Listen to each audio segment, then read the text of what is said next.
This is Low Moon Outsiders, and the story continues. We're out on the street. May or may not be alive. Wait, really? My shot. Yeah. Chiron and Oh, because they're following those guys. He's keeping an eye on the gnome, and I'm keeping an eye on him just in case. I was the only one keeping an eye on you. Where's Lucas? the bed. But he's not in the hall area. What are we watching? Yeah, we haven't woken up yet. A gnome? Yeah. It's our guide. Halfling, actually. Oh. Or halfling, sorry. Halfling. Isn't that the guy who's like the dragon killer? No. No. Yeah. The dragon killer is the Oh, guy no. who's in your room. Yeah, I don't know how we didn't think about that. Potentially.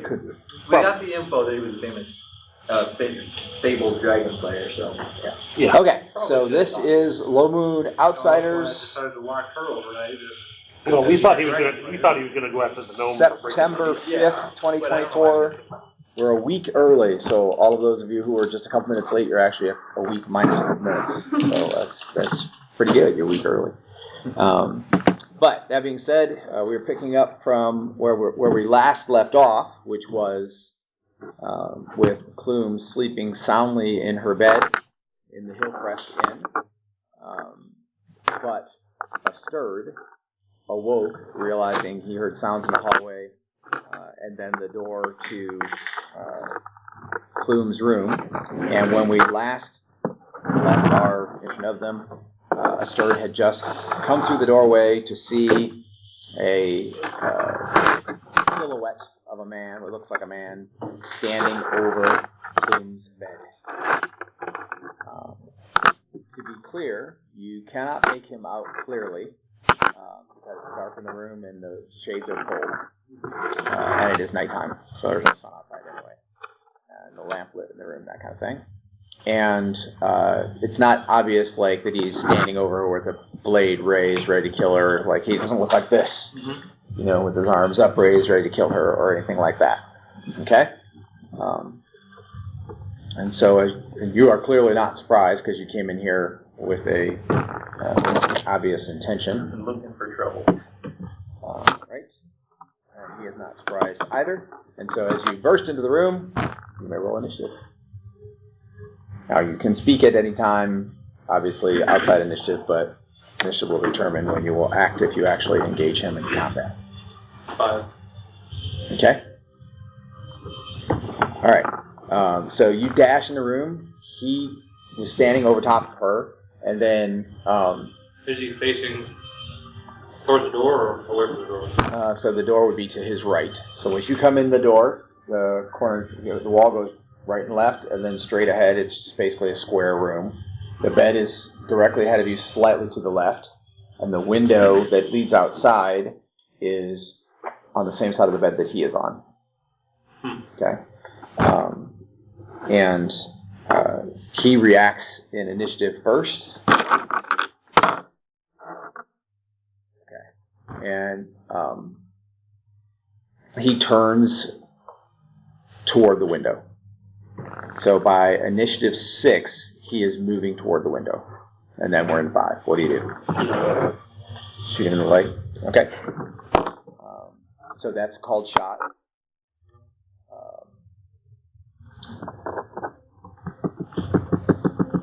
So I'll allow you to call shot in the leg, but it will be with a negative because to get the full round of aiming, you didn't see him at that time because you were coming in the doorway. Okay. So this is a very quick called shot on average. If you miss him, you'll just miss. You're not going to hit her or anything like that. So. Okay. So roll to hit.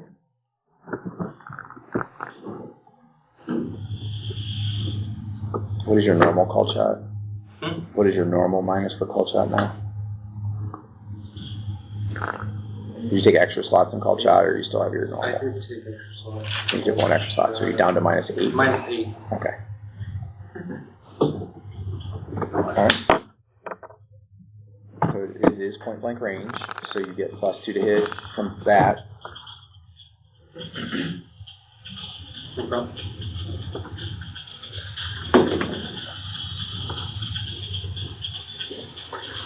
That is 1. Roll what? 20. rolled a natural 20? Or you rolled a natural 20, or that's what 20 with bonuses? Yeah, it's fine. Alright. Okay, so now I assume you were shooting to impair, like shooting the knee or Keep whatever. him from escaping. Yeah, so you're trying to stop him from I'm running trying to away. kill him. Okay. He's trying to run away. Figure out what he's doing. Alright. So roll percentile dice. You're looking for a low number.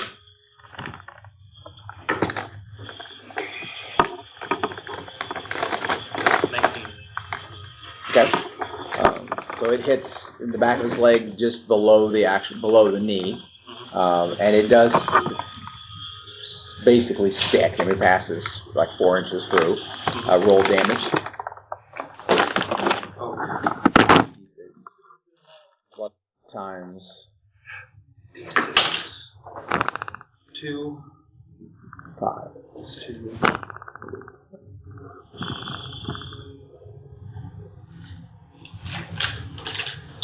Any magical bow or magical arrows or anything involved? The magical bow. +2 to hit, +2 damage. Okay. And point blank range. +2. You're at +4. Bow's not made for strength. So would you roll on the dice? I rolled a 2 on the 2 plus 4 is 6. Times 5 is 30. Okay. Okay. So he topples forward immediately. Roll 3d6 versus wisdom to see if you wake up.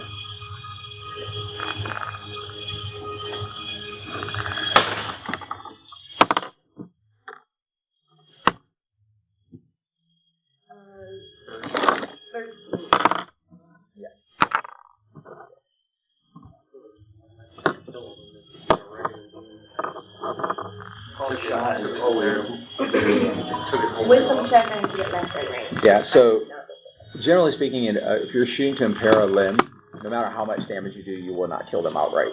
However, if it's enough damage that it puts them in negatives or would theoretically kill them, they will be bleeding out very fast. Like it means you hit an artery or something like that. So you'll usually afterwards have a very short period of time to potentially save their life if you're not trying to kill them. And a bow is a dangerous thing to shoot somebody with from 20 feet away, even in the leg. Okay, I'm sorry, what'd you roll? 13. And your wisdom is... Okay, so the bow goes off in your room, and you sleep through it, okay? So, Very good at that. however, as he topples forward and hits the edge of the window, which, it looks like he hit kind of hard the door, the frame around the window, he hits the edge of it, Topple out of the window. and he busts through the shutters, and falls headfirst out the window. There goes that guy. It would be feasible, assuming you are continuing to move forward, for you to get there pretty quickly, like to either see him land or see what happens to him, or possibly even do something about it. I just want to grab him. Okay, so you rush to the window. The longbow. I'm going to drop the longbow. Okay, so you drop the bow as you hit the window. Okay, as you reach the window, he is, so the outside this window, there is a shallow sloping roof, right? Remember the building is kind of like a mound. It's not it's a halfling building. It's not like a peaked roof, like an English roof or anything like that. So anyway, so he is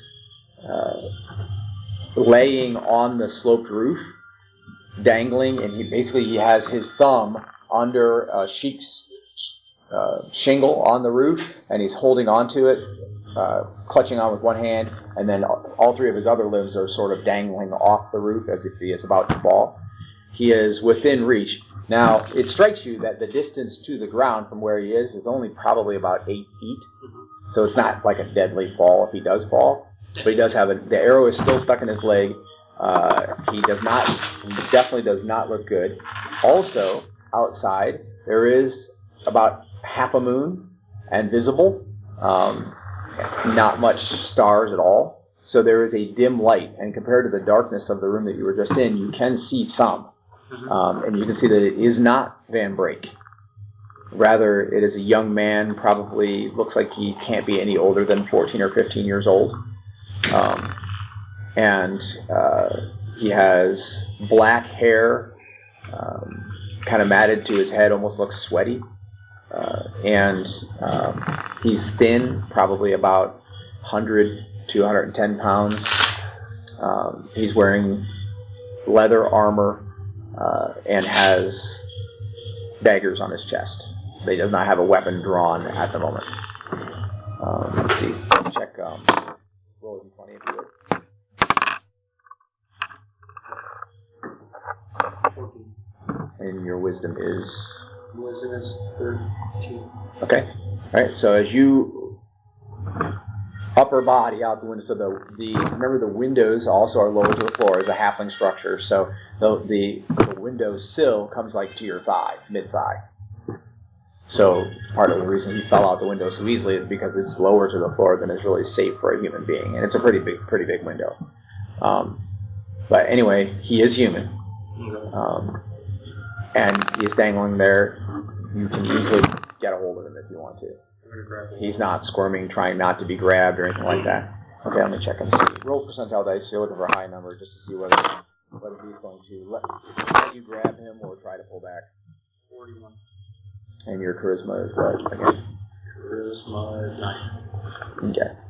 All right. So as you go to reach for his arm, he tries to let go of the shingle and get away. So you are going to have to roll to actually grab him if you want to grab onto his forearm or wrist or whatever. 20. Yes. 16. Okay, no problem. So you grab onto his forearm, and he's now literally dangling by your forearm. And again, So if I have an 18 strength, can I pull him up? in theory, however, the the windowsill is like just above your knee or at thigh level, and you're leaning out holding him. So the first thing you have to figure out is, do you fall out? Right? So you're going to roll Ben Bar's lift gates. 20 still? That's percentile dice. Percentile. Yeah, low. 24. And you have an 18 what strength? So 18. Should be 18 on a percentile. 11. 18, 11. Look on the far right of the chart. There should be a percentile dice roll for Ben Bar's lift gates. Oh, 20. It is 20? Yes. Okay. So basically what happens is you're holding him, and your feet don't quite have the purchase, and you wind up leaning out the window, and you slam your hand on the window, the wood next to the window to stop yourself. Again, a loud noise. There's quite a bit of action that's happened. Roll again, 3d6.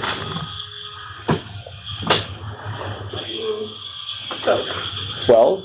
Sleeping blissfully unaware. Okay. So all of this excitement, and she is out cold. Apparently sleeping is something Klume is good at. We've figured that out now. Okay. All right. She spent 3 days sleeping. Checking the window. Okay, so when you slam the window, the piece that's like the framing piece and two of the planks break, and one piece goes sailing off into the street and skitters on the street below. But you're strong. Well, and it's also body weight and halfling construction. So and it's really double body weight because you're holding him too. So. Normal buildings weren't really made at that time. Anyway, so it doesn't give way. You don't fall out on the street, but you're left kind of like dangling there for a second, and then after that, you begin to kind of haul him back in. He's not able to get free from your grasp unless you're loosening your grip, basically. So roll Ben Bar's lift gates again. If you can, you will haul him back in the window. 54. Okay.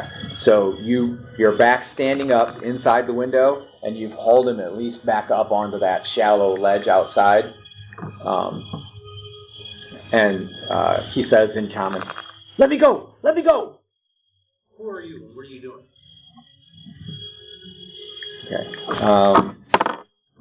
Okay. So at this point, like he seems to look you in the face for the very first time, and maybe realize who you are, and he says.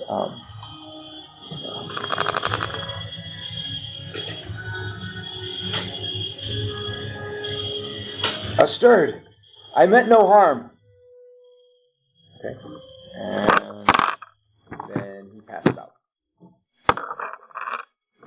So now you can easily haul him in. Takes a second, but you have him up in the room. Do you have healing or I anatomy? have no healing. Okay. So you check him and you realize that like he's bleeding very badly from the arrow in his leg. And you can stuff it with bandages and try to stop it even though you don't have healing. But it's evident that he needs a healer or someone who can do more than you can do. Is everybody else guarding the... So Lucas, who is a healer, is in this building theoretically sleeping. Lucas, or go as fast as I can to get him. Okay. So you leave him laying on the floor there? No. I mean, you could wake her up.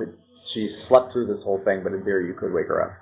And she is a warrior, a pretty strong warrior in her own right. So. Do I know to like tie a belt around his leg or something, just kind of stop? Yeah. Bleeding? Yeah. So warriors would know enough to apply a tourniquet, but you also realize that tourniquets are temporal at best. Yeah. After about an hour, they'll literally create the need for amputation in your leg. Yeah. So, or maybe less. So yeah, so you put a belt around. You can use one of his belts, so you don't have to get yours dirty. And you put a belt around his leg, tighten it down pretty good, tie it off. He's still unconscious. Alright. So I'm gonna wake up Klume and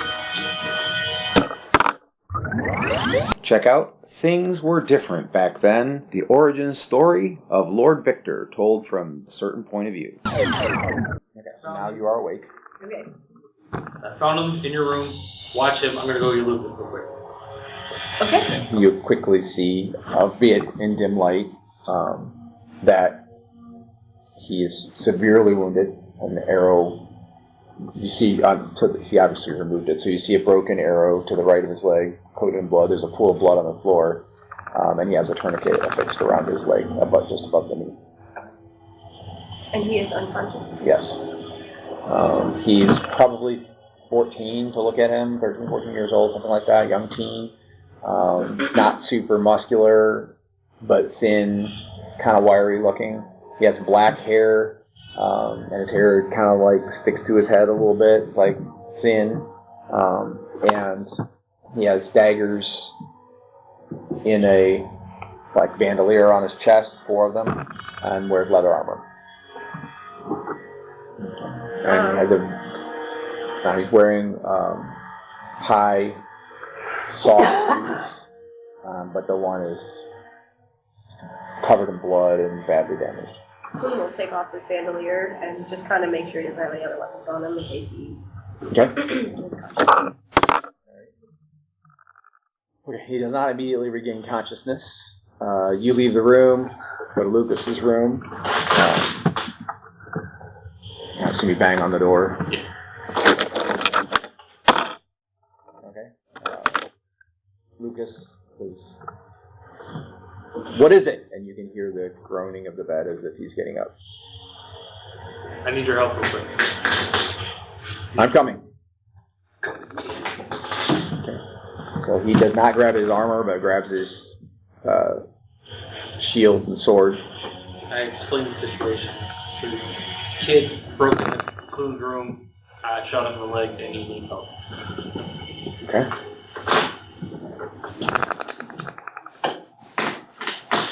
All right. The excitement has ended. The quiet of the night of the inn. Some birds and breeze and fires burning and that kind of thing in the town, but very little activity. No one else in the inn seems to have responded to your... I mean, it was pretty loud crashing through the shutters that he did. The shutters are obviously damaged. Yeah. But no one has responded. Okay. Sleep.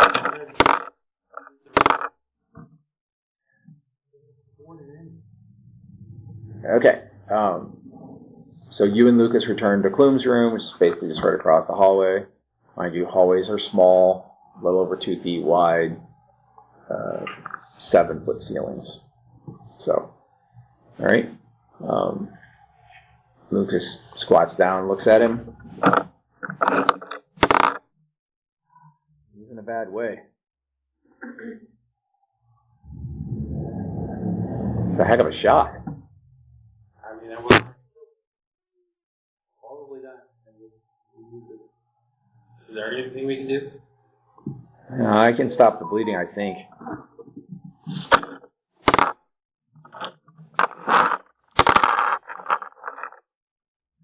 That should help a little. Yeah, he gets the bleeding mostly stopped, gets the wound wrapped. Actually, he goes back to his room, retrieves additional bandages. You didn't say anything when you picked him up that he was going for healing. He thought he was going for some other reason. But he goes back, gets bandages and some silk thread and stitches the wound. It's still seeping pretty bad, even after he stitches it shut. Caitlin, roll a d20 if you would.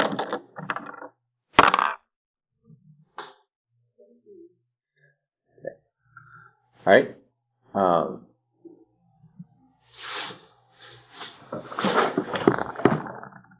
So having theoretically stabilized him, he is not, Lucas will tell you that he's not going to come to consciousness anytime soon without additional aid, either a better healer or magic. Chiron could probably do it. I guess we can wait until Chiron comes back. I mean, is he kind of bleed out overnight? Just let him go? Or? No, but enduring unconsciousness is always dangerous. I'll get dressed and go find him.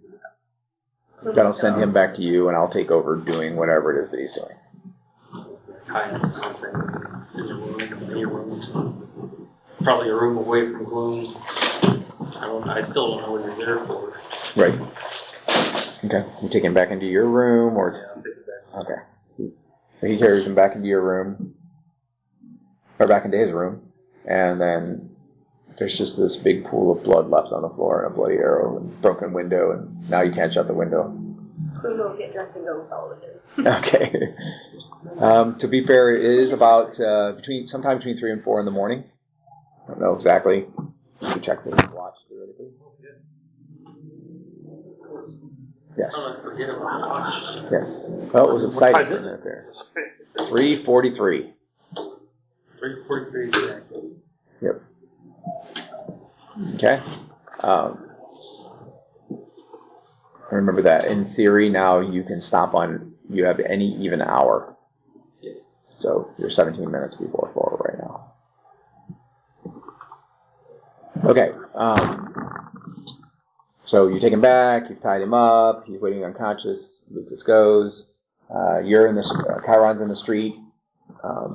Basically, you've seen Ethan go from house to house by between 3 and 4 o'clock in the morning. He's snuck into like the third house. You're pretty sure they're all like romantic interludes. He doesn't seem to be stealing things. And the one time he went from a house to another house that was very nearby, and he didn't bother putting his pants on. So he was just running down the street in his undergarments, carrying his pants. So you're pretty sure it's that kind of sneaking around. He does have a lute, so he does appear to be bardish in some way, or at least a musician. He's carrying lute? Yeah, it's the wrong kind of lute. Okay. And then you're kind of just leaning against the wall of a house, and there's grass growing on the wall right next to you. And all of a sudden, Lucas steps up next to you from down the alley. You can roll a d6 just to see if you were surprised at his appearance. Okay, so you don't freak out or anything. Heard his footsteps a couple seconds before he came into view. And he says, "Chiron, you're needed at the inn." At the inn? Yes, an assailant or something entered Klume's room, and a stirred shot him about the knee quite proficiently, and now I've done what I can to keep him from bleeding out, but he'll not come back to consciousness anytime soon, and he's lost a lot of blood. a healer is needed. I'll go right away. Which house is your quarry in? I'll keep an eye out for him. You look up and see, like, there's a thin curtain across the window, and the room is lit, and you can see a halfling's head and back bobbing up and down on an angle. Okay. He goes, very well. Apparently half of the mostly. He doesn't get to town all that often. I'll return once the boys think too. Okay. And then I'll run off towards the end. All right, you're toward the end. Meanwhile, the two of you are in the steward's room. The boy lays there unconscious. Check if any inn patrons come to check on you. Nope. Nope. Is the door open or closed to your room? Closed. Is the door open or closed to Klume's room? Close. Okay. All right. And the door will be closed to Klume's room. Okay. So, it's quiet. Okay. So about 10 minutes or so after Lucas left, Chiron enters the inn, which you can hear heavy footsteps coming quickly up the stairs, and then down the hall. So you go to which room first? Probably Klume's room, because he said there was a family room. So, right? So do you knock or just open the door? Knock. Okay. You hear a knock in the hallway, but he's not on your door. Check out Amal Dan Inc. for incredible opportunities to support the ministry. Okay. He bids you enter. All right, so you see a young man, he appears to be human, 13, 14 years old, thin, unarmed, but wearing leather armor, and has what appears to be a pretty horrific injury to the knee.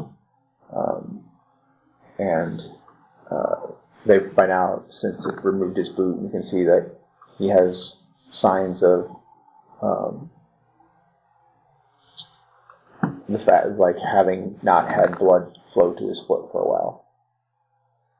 Probably indicates they tourniqueted the wound before they bandaged it. Okay. I'll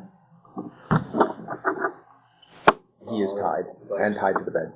I just shoulder and start examining it. Okay. I'll say, witness disturbed. Who is this? I don't know. But he knew me. Right. And you just Said he shot met someone we know? He said he meant me no harm as I was pulling him up from the window. So we're healing him because he didn't have. We were healing him because he broke into Klume's room in the middle of the night, and I went to go confront him, and he tried to escape out the window. So I shot him in the leg. I didn't want to kill him. I just wanted to draw information. Well, hopefully he's not permanently named. Looks like it at this point. Did he lay on hands? Yeah, so you can do healing first, because you can probably exceed Lucas's healing. And then I'm confident in that. James, you roll 4d6 versus wisdom.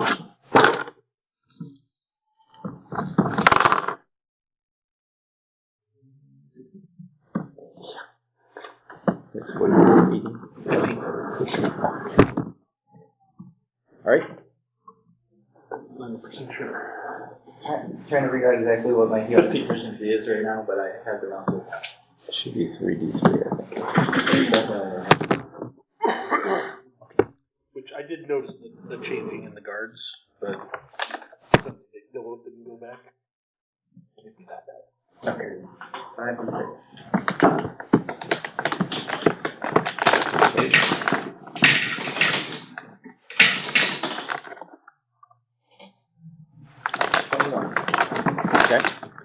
So you see he grips the young man's knee on both sides.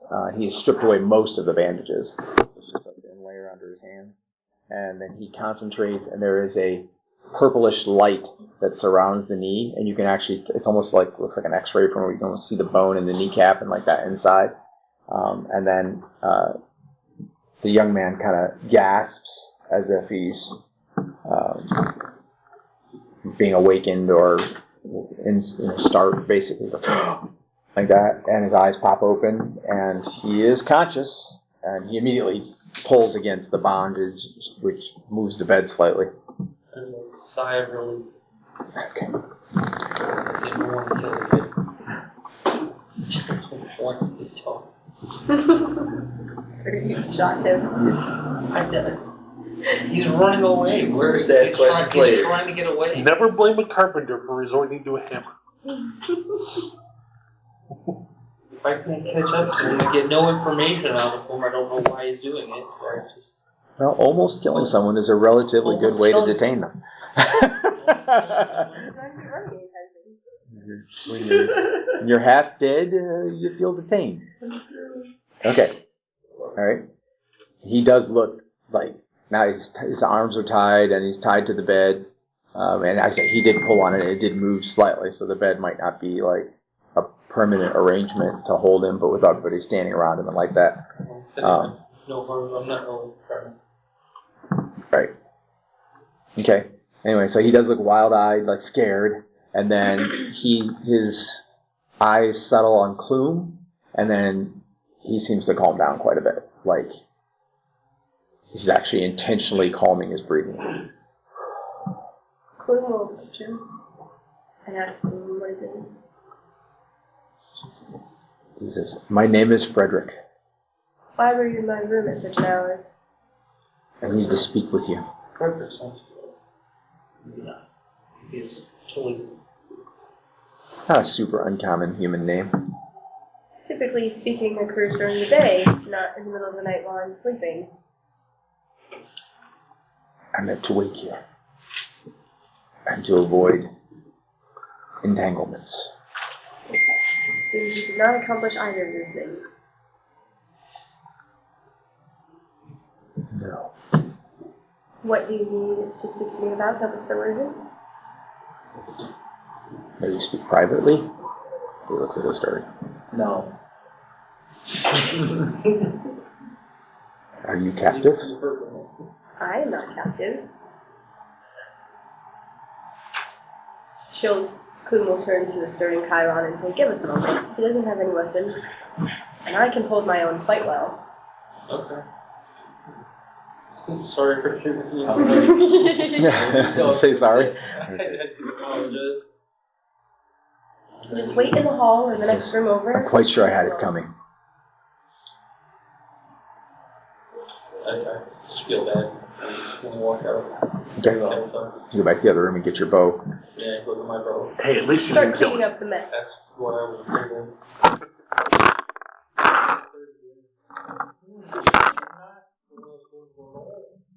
Well, the longbow is a devastating weapon. It is the shotgun of today.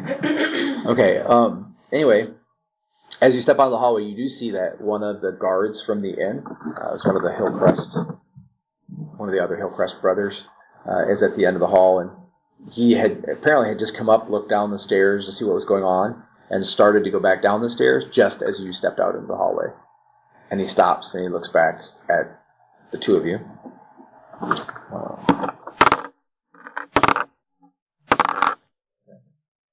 And then he turns and walks back down the hall. So he is a halfling. He's about a little less than 4 foot tall, but he's very muscular looking, kind of stout-ish. Doesn't have shoes, hairy feet. Does have a short sword on his hip. And he says, "Is all well, gentlemen?" What room number is? They don't have numbers per se. And clean up for this room. I'll get a mop and bucket or whatever. I'll ask him basically, is there anything I can get to like clean up the spill? Sure. He looks at you. Is that blood? Quite the spill. There was an intruder in the Lady Klume's room. He's alive. An intruder? At Hillcrest? That never happens. They don't know who he is or why he was there yet. Klume is speaking with him at the moment. Shall I call the constable and have him taken into custody? I think Klume wants to find out why he was there before we go to such measures.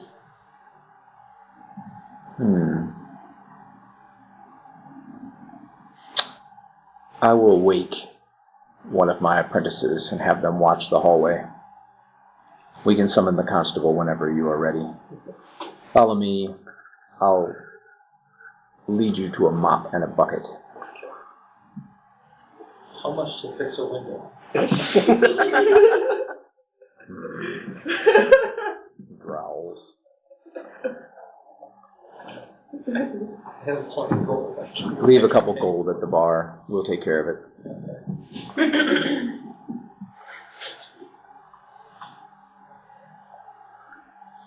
Right? So he does lead you down, get a mop and a bucket. A wheel there, just a bucket to handle, some water. He puts an actual little 3/4 inch by 3/4 inch cube of soap in the water so you can swish it around. Get the blood up. He says, if it doesn't kill the smell, let me know. We'll take care of it tomorrow. Sorry. Does Klume need a different room? I'm not sure we have another one empty. She can take my room. I'll take this one. Very well. Okay, so you head back up the stairs. He goes and wakes up one of the younger halfling guards, and they come and stand and sit at the top of the stairs watching the hallway until you're ready to call the constable, if that ever happens. Okay? He goes back to his rounds. Meanwhile, in the room, I think the door is shut during your parlance. We would have shut the door behind us. Okay.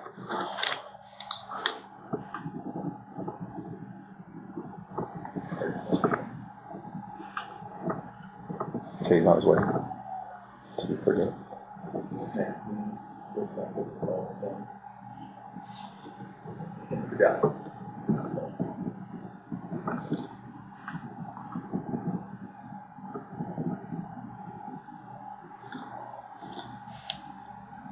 Okay. Instead of trying to write this in a note, you and I are going to step out. You have to be back.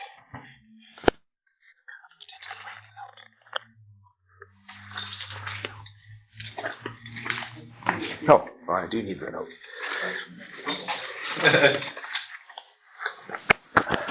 Okay. So we'll go in here. I really don't have to close there at all.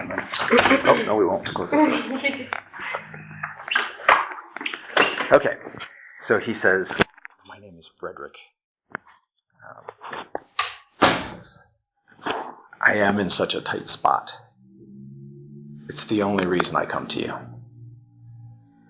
My actual name is Olavier Gredulance Avaluva Minari, which you recognize a couple of the words from a dragon tongue, but they are not blue dragon, it's green dragon, which you don't totally speak, but you know enough to understand. He says, as he says the last couple of words, Avaluva Minari, he emphasizes the words as if they're really supposed to mean something, but you're not sure of the translation. He waits for your response. I don't understand how I can help.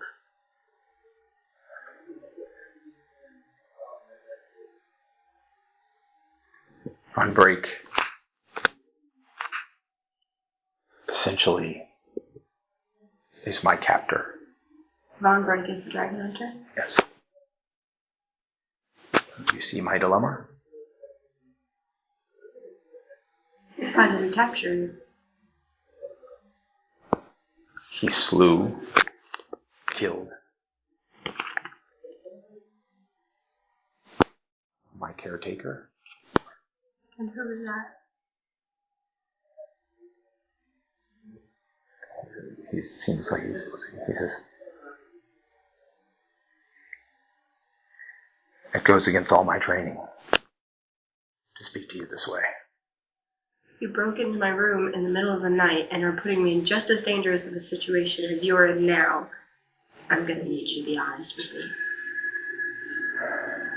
If you want any sort of my help. Okay. He says, what cannot be spoken can be shown.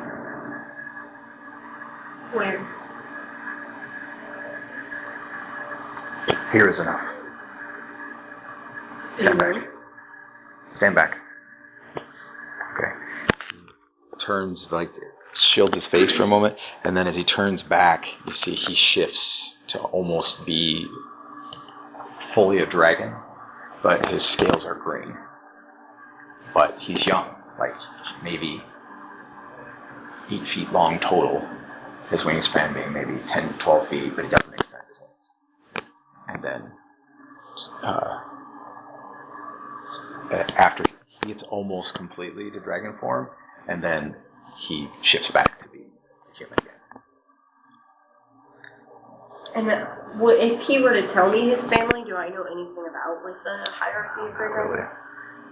No, not here, not anywhere other than home. Okay.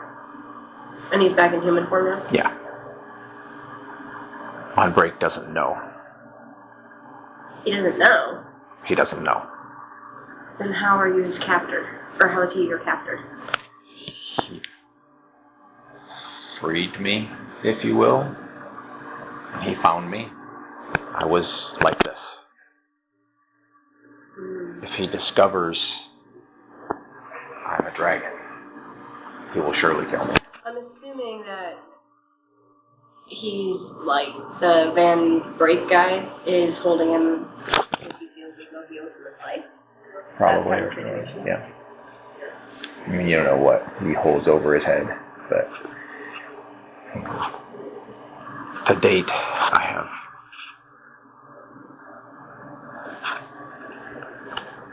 have deceived him. But at any time, he could figure out who I am and be my undoing. Why don't you leave? I told him when he rescued me where I was from, my home, where the dragon allegedly took me from. And he agreed to escort me back there. I picked a place pretty far away. It was at random. But apparently, it's a place that he is familiar with and is going. And now, he hired Ethan, the halfling, to take us there. Last night, I heard that your group had hired Ethan away. And that Ethan's... I don't know if I guess he's his apprentice, Oaken, will be taking Von Break and his team the rest of the way. When they leave in the morning, they will expect me to go with them. If I tell him I have lied, that I'm not from there, he will look at me more closely. If I escape in the night, he may begin to think about things that he has seen and question my origins.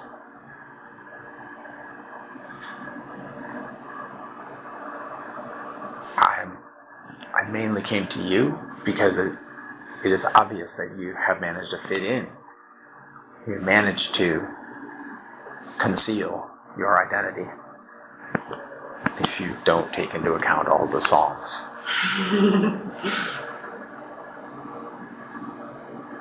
On Break obviously does not know who you are. I'm not trying to bring you trouble. But the truth is, I think all of you would be enough to put him off. I cannot face him alone. What do you expect to happen if we do free you? Where will you go? What will you do? I don't know. I'm young. I suppose I will try to find a place to live, to hide, until I can grow older, stronger. This isn't the kind of decision I can make for myself. I'm not the only one who's putting myself at risk. I understand, but you know the code, you know the rules against our kind openly exposing themselves. I know the song, how they rescued you in dragon form and later found out no one alive, except for you, knows my true nature. They don't have to know your true nature, but they do have to know if we plan to take action. We can keep that concealed. Well, that's more than I could ask for. I don't mean to put you at risk, but enough has happened already that I think Von Berg suspects my nature, or at least that I am a friend to dragons rather than an enemy, rather than a captive. I've done everything I can to be subtle, but I fear I'm not very good at it. Perhaps there's a way for you to travel with us tomorrow. Perhaps Chiron and Stern can help us.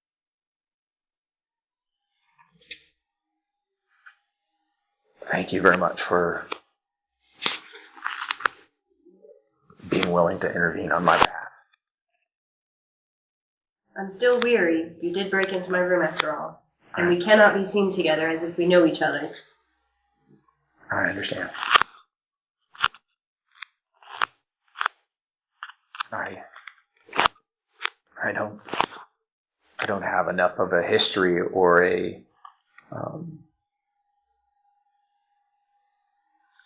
skill set to be worth anything in the human world.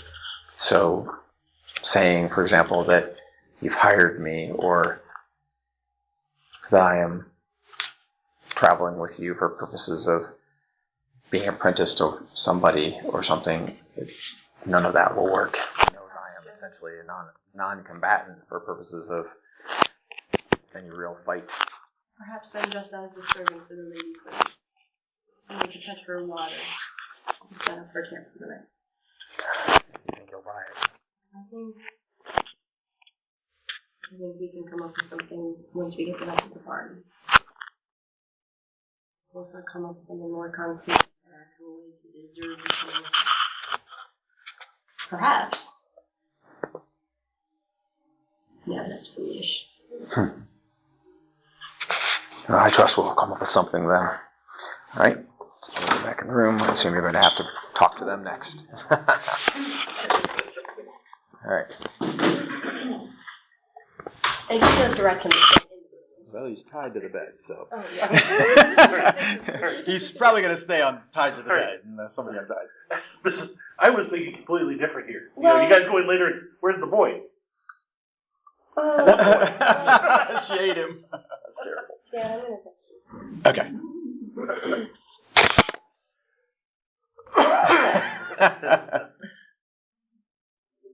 All right. We're gonna talk. Want to hear the? This is where he shot him. What is it? I don't have anything where he runs into a window. There's no running into a window sound effect, but there is a bow critical. There is a bow critical.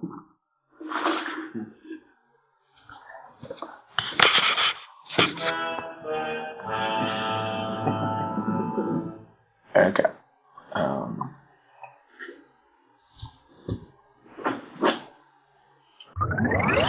If you don't want to miss any of the story, Low Moon Origins, Uprising, or Outsiders, like and follow our podcast. Please share it with friends. We'll go out into the hall and seek out Chiron and his third. Okay. So I'm not sure what Chiron is doing. He's just standing in the hallway. And Asturd is mopping up the blood in Klume's room. And it smells like blood and soap. In her room, it smells like blood and soap. Okay. So you want to go meet with them in the room where he's mopping up the blood? That would probably be most convenient, or he's going to stop mopping up the blood temporarily. She was gonna call them back into the room. Okay, so she's calling you back in. You guys can talk about her. Okay. We both are back in the room. Yep. Well, does the search come back into? I come back. Go back. Okay. So, you might not like this very much, but we need to help them. I'm game. I just shot a teenager in the leg. This is not my best night. Help him for what? Help him do what? I'm not sure I trust his intentions clearly, and she'll kind of glare at him. But if what he says is true, then he is not just servant, but slave to Van Break. The demon? The dragon slayer? The dragon slayer, yes. Okay. Is slavery like not common? Pretty common. It's pretty common, isn't it? Yeah. I ran around with this slave girl for a while. Okay. I didn't have. She wasn't my Pretty slave. sure even though she we was went to a slave auction trying in to Freedom. It was weird. Yeah. Okay. I'll Kind of say was. I paid her. It was not a slave. It was a transactional agreement. It was labor. say as much as I feel for slavery, does he have a particularly cruel master? Slavery is commonplace. I don't think we can stop Particularly and help every cruel. slave. Particularly cruel is one way to put it. Did you tell everybody that he was like pretty evil? Or were you kind of kept that to himself? Did you share that he was evil? That Bond, James? So yes, he shared that Bond Break was evil. I'm pretty sure. Evil and on a lawful bench. The disciple would not take well to his words. I'm pretty sure Eric said that he was pretty evil. He definitely does not strike my fancy. I mean, Well, I'm always up to destroying evil. I'm always getting the better sheep. I'm not saying we must go to the lengths of destroying evil. Just What is Is that free. not what you do with it? What does he need us to do specifically? We just need to get him away. He Get him cannot. away? He cannot be on the quest with them tomorrow. He is expected to leave with them in the morning. Will he hunt him down? Are we hiding him? Are we buying him out? Perhaps he might see it as though Frederick owes him a life debt. That's the Frederick owes Van Drake a life debt. Van Brake feels as though Van Frederick Brake. might owe him his life. Why is that? Because he saved his life. Was it? Then I He believe saved his life? From Van Brake's point of view, yes. But yeah, Van Brake feels as though he saved his life. So that is no reason to feel cruelty. the best course of action is to speak to Van Brake. You can do that. I don't think I don't think Klume needs to be anywhere near the guy. I don't think we need I to expose him to don't our agree with party in debt. So we just. What are you going to ask him? If we can have his slave? How would that I'm going to conversation ask go? him if what we're being told is true, and then I will tell him And he if does he not lies, wish to stay with him. I feel that's very naive of you. and if he In kills what him, way? and if he denies that it's true and takes him back and kills him the next day, And if it is not true, and we steal what many would perceive to be Van Brake's property, I did not Unbeknownst- say we should unbeknownst- steal him. you said we should help him without telling Van Brake. I didn't What say we else do shouldn't tell Van What Brake. other way is that? We can ask if he should be a servant in our party. How much for the boy? We could buy him. You could do that too, but then I don't really think that buying him as a slave. We immediately free him after buying them. We don't keep the slave. We buy I them still to don't really free like them. the principle. We buy them to free them. I'm sure he would not mind. This is becoming a thing for a stirred. I have done this before. Frederick's in the room with us. He's still tied to the bed, right? Yes. Klume will turn He to Frederick. seems to be sleeping. I mean, he's resting, definitely. He's had a very rough hour. Untie his hand. Klume will turn to him and say, Frederick? He wakes up enough to, let's see, his eyes look a little glossy, like he wasn't even sleeping, but he is awake. It did just cross my mind. You knew a stirred. Is that just from in I passing? know all of you from the songs. Which song? Not red songs. Oh, my good song. There's the dragon songs. The bard. Yes, there are many songs of No. our valiant glory in battle. There are I'm at gonna least untie one of his them. hand. I did not tell Van Break your names. I haven't told him anything since we've been in town. I won't untie the kid. Just Why like would it sleep be a bad comfortably. thing for him to know our names? Because the song tells that Klume is a dragon.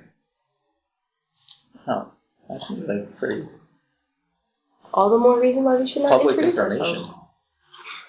What's that? That seems like shockingly public information. Yeah, that was the part. That's where you're like, that was the problem of the song in the first place. Or songs. Yeah. Well, Shockingly I- public information. I still think we should talk to him. This song describes me nude.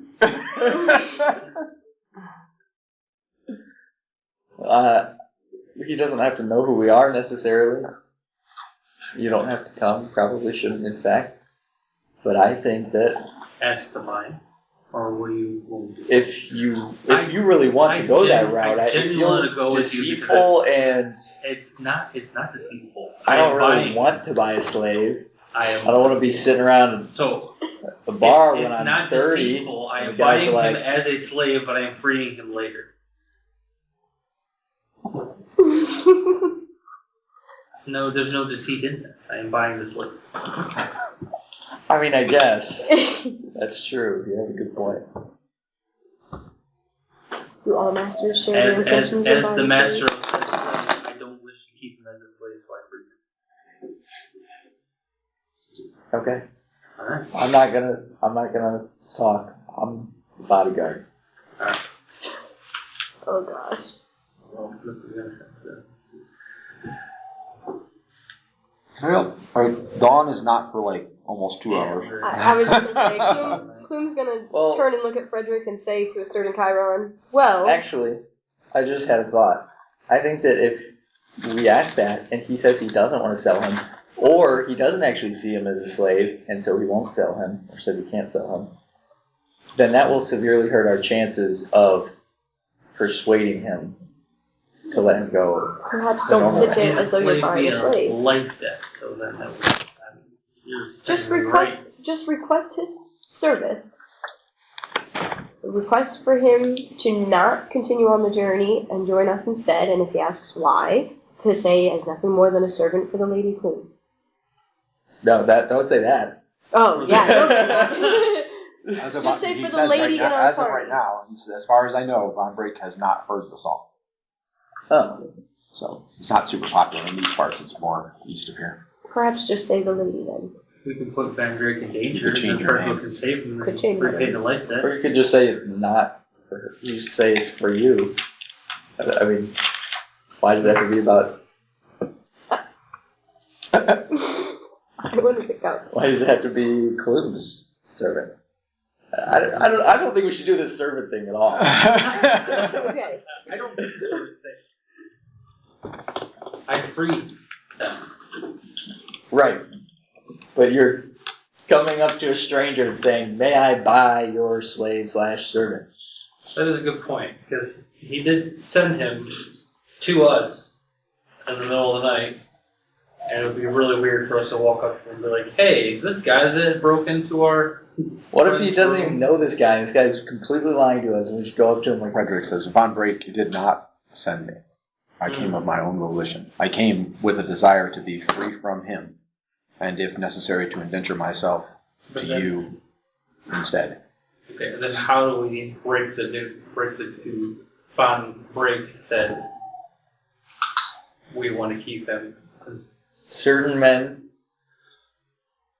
require straightforward forthcoming. There's a knock at the door. Klume will Man probably of the answer while sword. they're conversing. As you look, you see it's open. Hard door? Yep. Wow, guys. I have my bow. Turn and see who it is. It is the halfling guard who was standing at the top of the stairs. I think we untied the boy. Yes. He says, "Pardon me, I couldn't help but overhear." Really? No witnesses. Perhaps I could give assistance for a small price. And what would that price be? Well, what's the assistance? Let's start there. Let's start there. Von Break intends to leave in the morning. I heard him saying so. And to take his boy with him, as well as the wizard and the other warriors. And Oaken will be going along to guide them on. I suggest that Frederick be arrested for his trespasses this evening.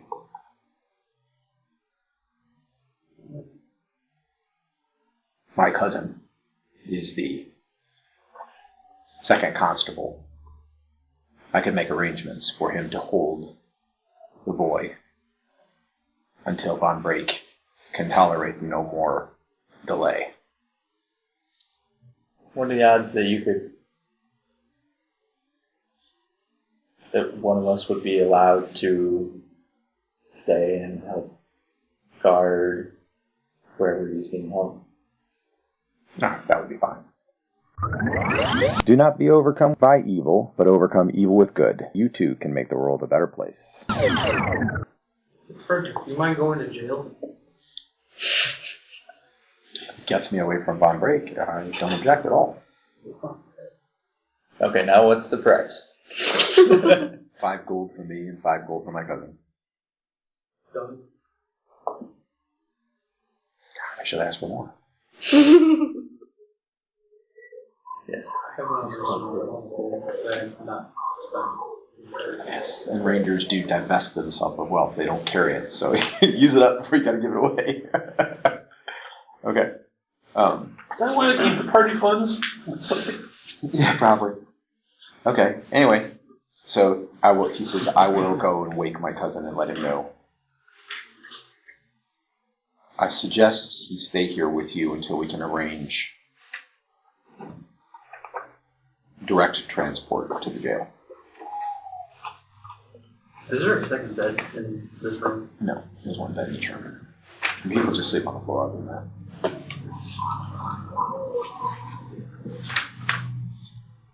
I feel bad kicking Klume out of her bed for a 14-year-old kid. I'm going to drag the bed from her room. Yeah, I probably won't go because the door's not big enough. You'd have to disassemble it because the door's not big enough. Oh my God. Even the window's not big enough, even with part of it broken. Okay.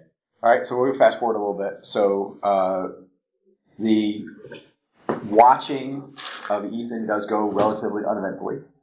And he does make his way back to the Hillcrest Inn at about about maybe an hour before dawn. And basically goes into his room and collapses on his bed. Not too long after that, before you and Lucas can actually, grab a little shut-eye or whatever, breakfast is being served, and Oaken, who is the apprentice to Ethan, is present, and some of the others who are traveling with that band heading south are already gathering. Von Break is not in the room yet at that time, nor is the dark-clad wizardy guy that is kind of scared of him. That you have not yet interacted with. Okay. I take a little bit of time to just refresh myself so that I don't look like I've been up all night. Okay. They have already moved, by that time, Frederick to the jail.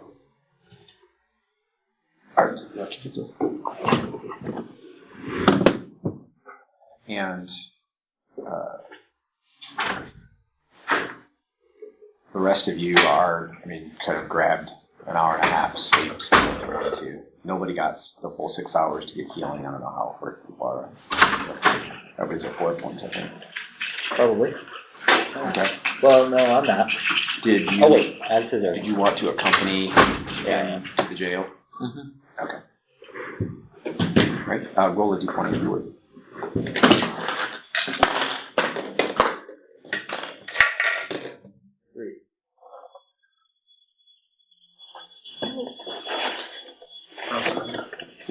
Definitely outside. I turned the one off here. At your car, right? Moving it in my car. It's going away. Yeah. Okay. I'm sorry, what'd you roll? 3. Okay, so as you are going to the jail with Frederick and there are 4 halfling constables, or apprentice constables. 4 of them? Sheriffs, basically, whatever they are. Deputies, that's what I'm looking for. Anyway, as you are headed there, the sun is just before creep over the horizon, and it's dim outside. And you see coming down the opposite direction of the street a dark-haired, beard, mustache, mid to late 40s, well-built, wearing mage's robes, human. But his skin appears to be kind of a little too fair and kind of darkish in color, dark, like not tan, but almost kind of leaning toward a little bit of gray in it. And with him are 2 halflings, 4 foot tall, chain armor, round shields and swords. This is where? This is on the way to the jail. Okay. And then you notice as you are passing that they are paying particularly close attention, especially the human. And he even tries to get Frederick's attention at one point. And you think Frederick plays it off like he's zoned out. And he is limping, so he plays it off like he's just like staring at the ground. But you know that Frederick recognizes him. Okay, so it's not blatantly obvious, but you're a relatively good judge of the way people carry themselves, or demeanor, actions, that kind of thing. And so it's clear to you that he's trying to play it off as if he didn't see the guy. But you see the guy actually goes like this on his shirt to kind of like snap him out of, get his attention, and he doesn't look. Okay. And then they safely deposit him in the jail. Okay. The rest of you, was anyone going down that early then to see how things develop? So you'd be just getting back. You'd come back less than an hour. You didn't have things started to develop in before you could get to bed. You could still go to bed. Well, first, refresh myself just so that I look like I haven't been up all night. Then I'm going to check to see if anybody else in the party is awake right now, if they're still all asleep. Okay. So Lucas came back at the same time you did. Did you see things are already beginning to develop at the end? People are waking up. The group that's Von Break's group is getting ready to travel, although you don't see Von Break. or the other sinister-looking human, lightly clad. You don't see either one of them. But it's obviously developing. Right after you got back, after tailing Ethan, you traded positions. It was originally Chiron tailing Ethan, but then you did the most healing you could on the guy Frederick that broke into her room, and you needed him to come and do better, basically. So you went and switched places with Chiron. And when you and Herrick return, things are already developing at the end. Are you going to bed? Are you going to practice? Are you going to stay up and have breakfast? What are you doing? Like, I no sleep? No one got 6 hours. But the plan was to leave today with Ethan to head to Gull River. How injured I am. I don't think anyone was significantly injured. I feel like Klume and Sure Time got 6 hours. Well, we had 3 days, so. Yeah, we had time passed between then and now, so. Alright, yeah, I'm just gonna eat. Okay, yep. So they are serving, you have the option of eating gruel if you choose to, or otherwise they're serving meat, cheese, and nuts for breakfast. We'll do meat, cheese, and nuts. When we Right, make it, so that answers your question. So Lucas is up in the in-room and he is sitting down for breakfast, not going to bed. Right.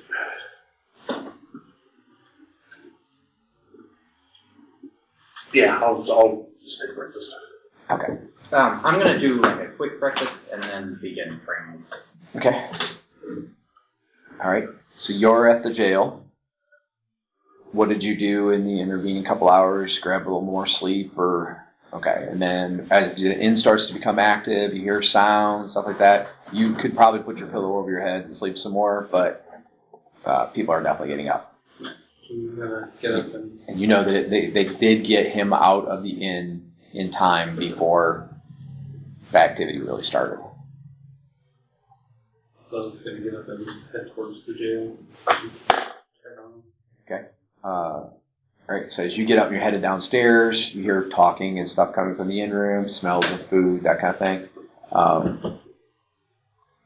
Compulsively checking the stopwatch on the way down. It's exactly 6 a.m. Do I see anybody else around me? No, not then. But you're headed down into the in room, so in a minute. Should I get this? It's fun. I'm gonna. How many people are on me? In the hallway, nobody. But once you go downstairs, there'll be people in the in room. You know that you're going to be dealing with Van Break this morning, possibly. So if he sent things, you'd be the only one who'd know. maybe. Maybe. It's been a party meeting there. Sounds like an experiment. Right button. Hit it. Okay, you hit the button. All right, and then you put the watch away and scroll down into the in room. You see there's a half dozen people already in there eating. Light conversation. It's cool. Probably 60, 65 degrees in the in room. And probably a little cooler outside, actually. There's one barmaid that's working, plus the lady of the house is tending bar. They're not, almost nobody's drinking alcohol. It's mostly the food and water and like that. Okay, so that puts you in the in room, Lucas in the in room, Herrick in the in room, correct? Okay. You're at the jail. Where is Klume? So you had about an hour and a half to 2 hours. The first half hour, 45 minutes, Frederick was still there, and given the option, he would have just laid against the bed and slept, or laid on the bed and slept, whatever arrangements were made for him. Because obviously he had a very rough night. But if you wanted to talk to him and see if you could pull out more information, you could try to do that. No, Coop probably would have just stayed awake. If there was like anywhere for her to read or just get some solitude, she would have done that and then met at the inn when it started getting active. Okay. She feels very well rested. Okay. You did have a few days to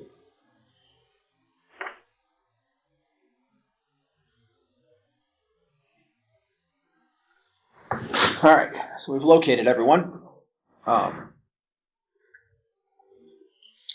Not long after you come down, so that puts Lucas, Herrick, and Asturd all in the inn room.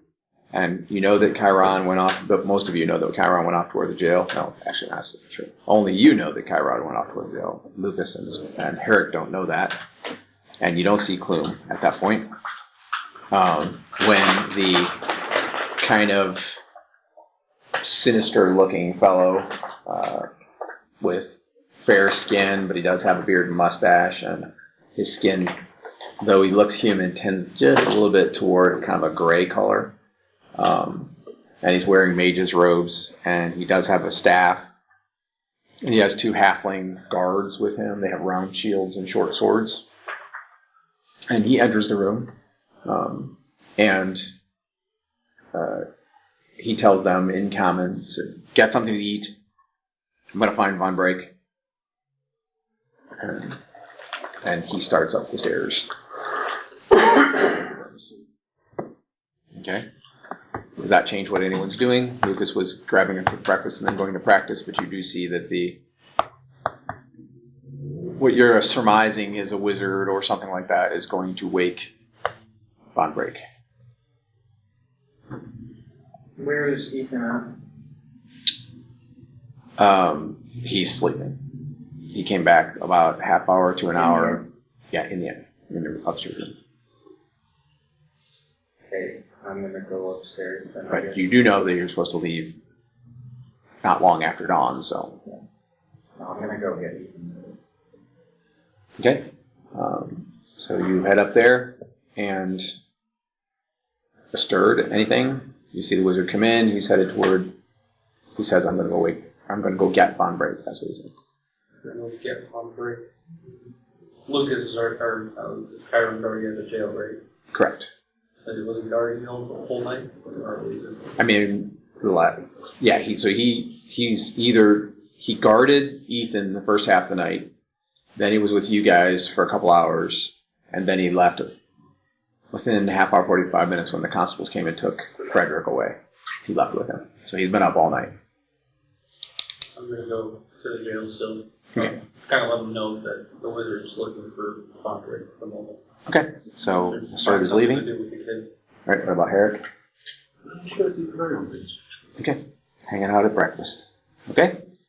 And what did you say Klume was doing once activity started? You're heading down? She's going down to the inn Okay. to get breakfast. So as Lucas, well, actually, first you would see the wizard. So you leave the room. You step out. In fact, you just step out of the hallway, and you're pulling your door shut, and you see the wizard enter. And you know that he travels with Von Break. And he's coming down the hallway because the second set of stairs is at your end.